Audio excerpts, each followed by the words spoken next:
Hello students. आज देखें हम कुछ नए वर्ड्स और उनके मीनिंग्स का पता करेंगे। अगर आप इन वीडियोस को वन बाय वन देखोगे और कॉपी पेन यूज करोगे तो आपको मीनिंग समझ आने लगेंगे। देखें, वैसे आप सिर्फ गैसेस लगाते हो। अब आप कुछ वर्ड्स के मीनिंग अगर नोट करोगे तो डेफिनेटली उन मीनिंग को कभी ना कभी आपको यूज करना पड़ेगा, तो आपका स्कोर जो है बढ़िया हो जाएगा। आपके जो आंसर्स हैं उनकी जो ठीक होने की प्रोबेबिलिटी है वो बढ़ जाएगी। तो चलो हम अब नेक्स्ट करते हैं। अब एक ये क्वेश्चन है, सोशल प्रोग्राम्स। सोशल प्रोग्राम्स मतलब सामाजिक कार्यक्रम कि एक तो सोशल प्रोग्राम ये होता है कि हम ये सोचते हैं कि कोई फंक्शन होगा, भी जो सामाजिक फंक्शन होगा वो नहीं, जो समाज के लिए सरकार प्रोग्राम्स चलाती है, तो ये उसके बारे में बात हो रही है। तो स्टेट इंस्टीट्यूशन मतलब स्टेट मैंने होता है गवर्नमेंट। स्टेट वैसे हम सोचते हैं राज्य है, तो स्टेट इंस्टीट्यूशन मैंने गवर्नमेंट की जो डिपार्टमेंट्स हैं। टू एड, यहाँ ए आई डी, एड, काफी बच्चे हैं जिनको एड का नहीं पता होगा। तो एड मैंने होता है सहायता, फर्स्ट एड, तो आपने सुना होगा फर्स्ट एड, तो एड मैंने सहायता। एल्डरली, बड़ी उम्र के लोग। तो state institutions to aid the elderly have existed in varying degrees। varying, VARY, ये VERY नहीं है, VARY है। तो VARY का मतलब VARY का मतलब होता है कई तरह के, वेरी। जैसे मान लो आप कोई मेडिसिन खाते हो, किसी को वो मेडिसिन सूट करती है, किसी को नहीं करती, तो उसके जो रिजल्ट हैं वो वेरी कर सकते हैं। तो वेरी का मतलब वेरी नहीं होता, वेरी होता है बहुत ज्यादा, वो ई वाला है। ये VARY है। चलिए इसको हम फिल करने की कोशिश करते हैं, हो जाएगा fill. State institutions to aid the elderly have existed in varying degrees since the time of ancient Roman Empire. England in, अब इंग्लैंड की बात चल चुकी है, यहाँ फुल स्टॉप आ गया है।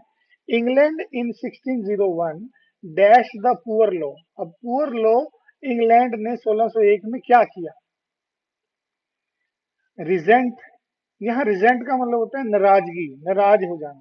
रिजेक्टेड मतलब रिजेक्ट हो जाना। एनलाइटिंग, एनलाइटेंड का मतलब होता है कोई ज्ञान प्राप्त करना। और इनेक्ट का मतलब होता है बनाना, कोई कानून बनाना, कोई लॉ बनाना। तो जहां लॉ वर्ड आ जाए तो आपको ये देखना है कि इनेक्टेड की प्रोबेबिलिटी सबसे ज्यादा है, तो हम इसमें इनेक्टेड डालेंगे। Which recognize the state's responsibility to the aged, although programs, although programs were carried out by local church parishes. An amendment, amendment क्या होता है? अमेंडमेंट, अमेंडमेंट होता है कोई उसमें चेंज लाना। An amendment to this law, तो उसमें एक चेंज लाया गया लॉ में 1834 में। बना कब था? 1601 में। अब अमेंडमेंट कब लाया गया? 1834 में। Instituted workhouses for the poor and aged, and in 1925 England introduced special insurance for the aged dash by statistical evaluation. Statistical, stat, stat कईयों में सब्जेक्ट होता है स्टैट। स्टैट का मतलब होता है आंकड़े। इवेल्युएशन, जांच, खो, जांच पड़ताल। आपने एग्जाम में भी देखा होगा री इवेल्युएशन, तो इवेल्युएशन जांच करना। तो अब इसमें क्या क्या ऑप्शन है?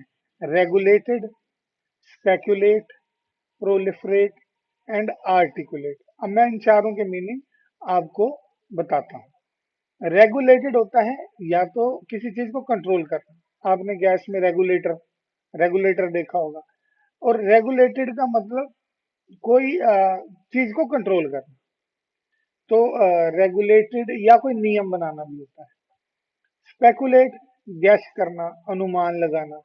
प्रोलिफरेट, प्रोलिफरेट का मतलब होता है तेजी से बढ़ना, इंक्रीज होना।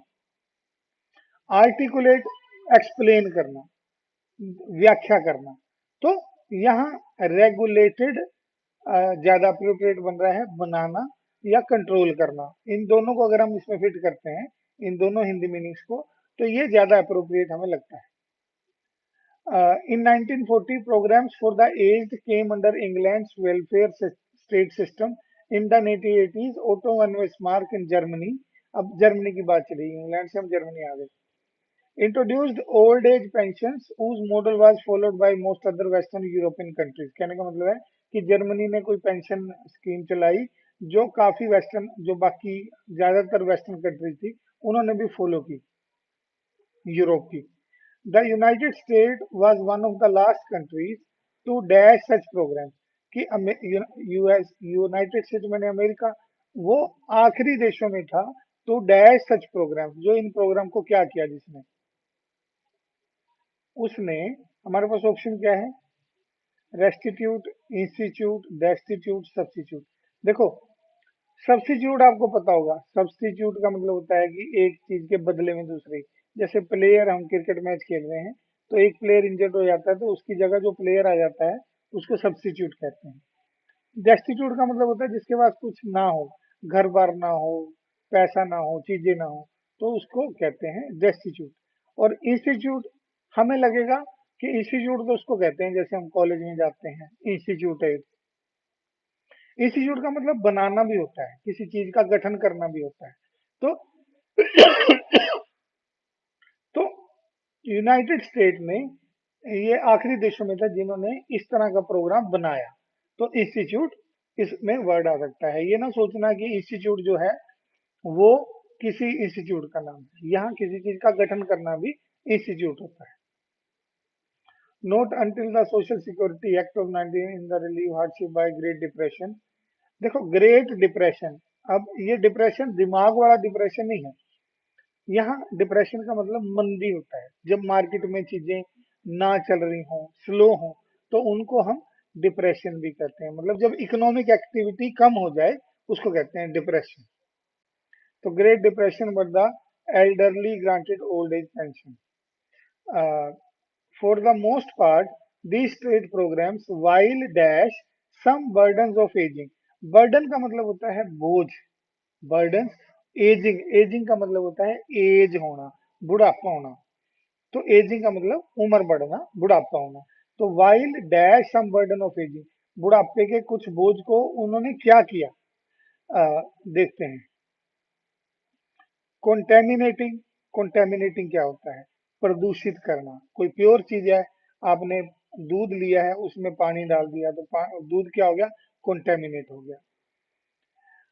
कंसोलिडेटिंग, मजबूत करना, कंसोलिडेट करना, मजबूत करना, अपनी पकड़ मजबूत करना, अपना लीड मजबूत करना। मान लो मैच चल रहा है तो आपने ज्यादा रन बना दिए तो आपने कंसोलिडेट कर दिया। इलेक्शन हो रहा है, आप ज्यादा वोटों से जीत रहे हो तो आप अपनी जीत को क्या कर रहे हो, कंसोलिडेट कर रहे हो। तो कंसोलिडेटिंग होता है किसी चीज को मजबूत करना। अब एलिविएटिंग, एलिविएटिंग, एलिविएटिंग का मतलब होता है कोई तकलीफ हो उसको कम करना। एलिविएटिंग का क्या मतलब होता है, कोई तकलीफ हो उसको कम करना।